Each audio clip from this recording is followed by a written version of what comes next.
Je peux tout en celui qui me rend fort. Philippiens 4, le verset 13. Frères et sœurs, paix et joie.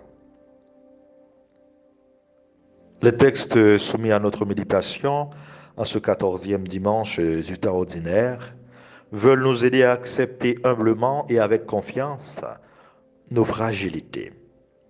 Le prophète Ézéchiel sait qu'il va au-devant des contradictions. Jésus est confronté à l'échec dans son propre village.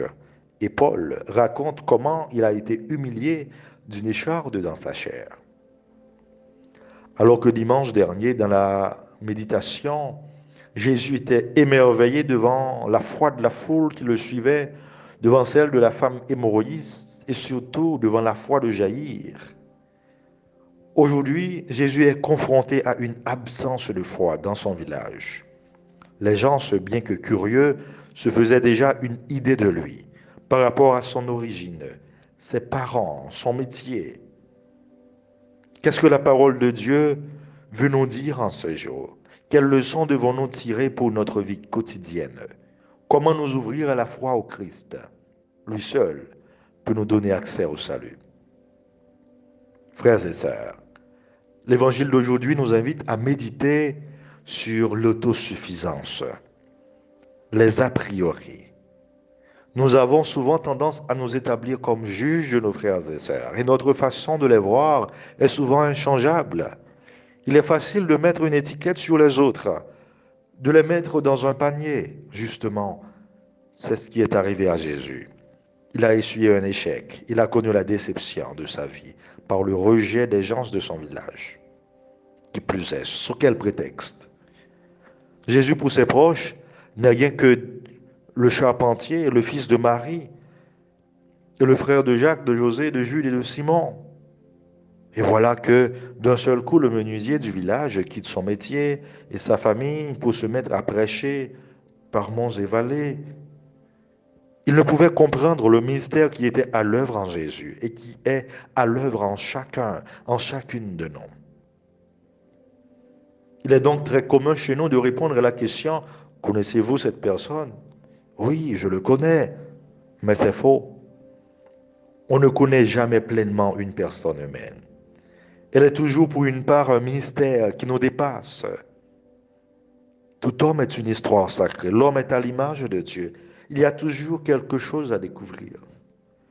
On peut toujours se limiter à ses traits physiques, préciser son métier, sa situation financière, sociale, familiale, connaître ses habitudes, ses qualités et ses défauts. Mais tout cela, ce n'est que l'extérieur de sa personnalité. Alors il est évident que notre autosuffisance, notre prétention de connaître la vérité, de connaître Jésus peut devenir pour nous un obstacle à la foi. À quel niveau connaissons-nous vraiment Jésus? Quand on parle des frères de Jésus, par exemple, on s'emballe. On nous parle des cousins de Jésus, car le mot grec qui traduit cousin traduit aussi frère, adelphos. Dans le cas précis du texte, adelphoi.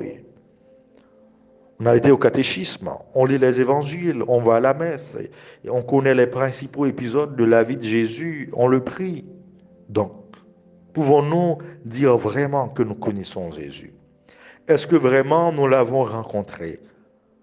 Avons-nous cherché à mieux le connaître, à le fréquenter dans la parole, la prière, dans l'Eucharistie, dans nos frères et sœurs? Voulons-nous devenir l'amine de Jésus, d'une amitié vraiment personnelle?